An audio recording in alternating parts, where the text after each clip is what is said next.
عصمت چغتائی بے باک ادیبہ جو موت کے بعد بھی دنیا کو چونکانے سے باز نہ آ سکی۔ اکتوبر 1991 کو اس خبر نے پوری اردو دنیا کو اداس کر دیا کہ اردو کی بے باک اور صاحب طرز ادیبہ عصمت چغتائی ممبئی میں وفات پا گئی ہیں۔ اس خبر کے ساتھ ہی ایک اور چونکا دینے والی خبر بھی آئی جس نے عصمت چغتائی سے محبت کرنے والوں کو مزید دکھ میں مبتلا کیا، اور وہ یہ کہ ان کی میت کو ان کی وصیت کے مطابق سپرد خاک کرنے کے بجائے نذر آتش کر دیا گیا۔ عصمت چغتائی 21 اگست 1915 کو اتر پردیش کے قصبہ بدایوں کے ایک متوسط گھرانے میں پیدا ہوئیں۔ ان کے والد مرزا قسیم بیگ چغتائی ڈپٹی کلکٹر کے عہدے پر فائز تھے۔ وہ اپنے 10 بہن بھائیوں میں 9ویں نمبر پر تھی۔ عصمت چغتائی کے گھرانے میں لڑکیوں کو اعلیٰ تعلیم دلوانے کا کوئی رجحان نہ تھا، مگر عصمت کی ضد اور تعلیم میں ان کی دلچسپی کو دیکھتے ہوئے ان کے والد نے انہیں علی گڑھ اور بعد ازاں لکھنؤ سے تعلیم حاصل کرنے کی اجازت دے دی۔ عصمت نے ہوش سنبھالا تو ان کے بڑے بھائی عظیم بیگ چغتائی ادب کے میدان میں جھنڈے گاڑ چکے تھے۔ چنانچہ جب انہوں نے لکھنا لکھانا شروع کیا تو اپنے ادبی پس منظر کی وجہ سے قدم جمانے میں زیادہ دیر نہیں لگی۔ یہی وہ زمانہ تھا جب ان کی تحریریں ادبی جریدوں میں شائع ہونا شروع ہوئیں۔ عصمت چغتائی اردو کی ترقی پسند ادبی تحریک کے ہراول دستے میں شامل تھی۔ وہ غالباً اردو کی پہلی ادیبہ تھی جن کی کسی تحریر پر پابندی عائد ہوئی اور ان پر فحاشی کے الزام میں باقاعدہ مقدمہ چلا۔ یہ افسانہ لحاف تھا جو بقول عصمت چغتائی کے ایک سچے واقعے پر مشتمل تھا۔ یہ کہانی ایک شادی شدہ مگر جنسی طور پر ناآسودہ عورت بیگم جان اور ان کی خاتون خدمتگار کے درمیان جنسی رشتے کی روداد ہے۔ کہانی کی مرکزی کردار بیگم جان علی گڑھ کے ایک نواب کی بیوی تھی، مگر شوہر کی جانب سے مسلسل نظر انداز کیے جانے کے باعث ہم جنس پرستی کی جانب راغب ہوئیں۔ عصمت چغتائی نے اس مقدمے کا سامنا کیا اور عدالت نے انہیں باعزت بری کیا۔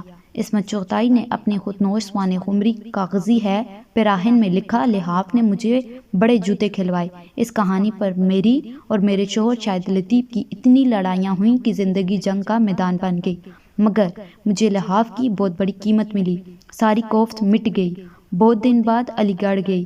وہ بیگم جن پر میں نے کہانی لکھی تھی، ان کے خیال سے رونگٹے کھڑے ہونے لگے، کیونکہ لوگوں نے اسے بتا دیا تھا کہ لحاف ان پر لکھی گئی ہے۔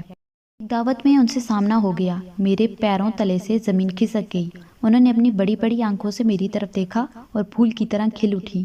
میں حیران ہوئی۔ وہ بیڑ چیرتی ہوئی لپکیں اور مجھے گلے لگا لیا۔ مجھے ایک طرف لے گئی اور بولی، پتہ ہے میں نے طلاق لے کر دوسری شادی کر لی ہے۔ ماشاءاللہ میرا چاند سا بیٹا ہے۔ میرا جی چاہا کسی سے لپٹ کر زور زور سے روؤں۔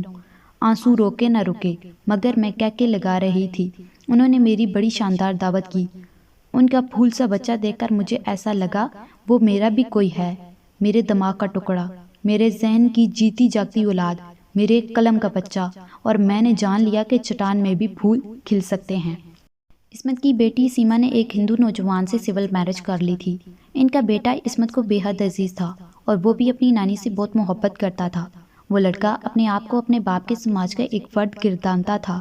چنانچہ جب عصمت کا انتقال ہوا تو اس نے ان کو شمشان گھر پہنچا دیا، لیکن یہ ان کی بدقسمتی ہے کہ وہ بیچاری زندگی میں بھی کچھ لوگوں کی طرف سے ملامت کا شکار رہیں اور مرنے کے بعد بھی۔ قرۃ العین حیدر عصمت چغتائی پر لکھے گئے اپنے خاکے لیڈی چنگیز خان میں لکھتی ہیں، عصمت آپا اکثر کہتی تھیں، بھائی مجھے تو قبر سے بہت ڈر لگتا ہے، مٹی میں توپ دیتے ہیں، دم گھٹ جائے گا۔ ایک بار میں نے کہا، دم ہوتا ہی کہاں ہے جو گھٹ جائے گا؟ کہنے لگی، نہیں بھائی، کیا پتا کس وقت واپس آ جائے، بھائی میں تو اپنے آپ کو جلواؤں گی۔ عصمت کا کمال یہ تھا کہ جو کہتی تھی کر بھی دکھاتی تھی۔ مثال کے طور پر جب مجروح سلطان پوری وغیرہ ان کے انتقال کی خبر سن کر سیدھے چندن واڑی قبرستان پہنچے تو معلوم ہوا کہ ان کو ان کی وصیت کے مطابق سپرد برگ کیا جا چکا ہے۔ عصمت کی وصیت کے مطابق گیٹ وے آف انڈیا میں ذرا دور گہرے سمندر میں ان کی بیٹی سیما نے ایک کشتی پر ان کے پھول رکھے اور ان کے نواسے نے انہیں سمندر کی نظر کر دیا۔ سلمیٰ صدیقی نے جو عصمت کی جگری دوست تھیں اپنے جذبات یوں پیش کیے، میں اس بات سے اتفاق نہیں کرتی کیونکہ میں سوچتی ہوں کہ انسان کا اپنی روایات سے جڑا رہنا ہی بہتر ہوتا ہے۔ عصمت کی بیٹی سیما ثانی نے ان کے فیصلے کے پس پشت جو جذبہ کار فرما تھا اس کی وضاحت کرتے ہوئے کہا، انہیں مرنے کے بعد دوبارہ پیدا ہونے کے نظریے یعنی آواگون میں پورا یقین تھا۔ خود کو نہ دفنانے کا فیصلہ اسلام کی بے حرمتی کرنا نہیں تھا۔ وہ سوچتی تھی کہ اسلام عظیم اور اچھا مذہب ہے۔ عصمت کو ان کی ادبی خدمات کے صلے میں سرکاری اور غیر سرکاری اداروں کی جانب سے کئی اہم اعزازات اور انعامات ملے۔ 1975 میں حکومت ہند نے انہیں پدم شری کا خطاب دیا۔ 1990 میں مدھیہ پردیش حکومت نے انہیں اقبال سمان سے نوازا۔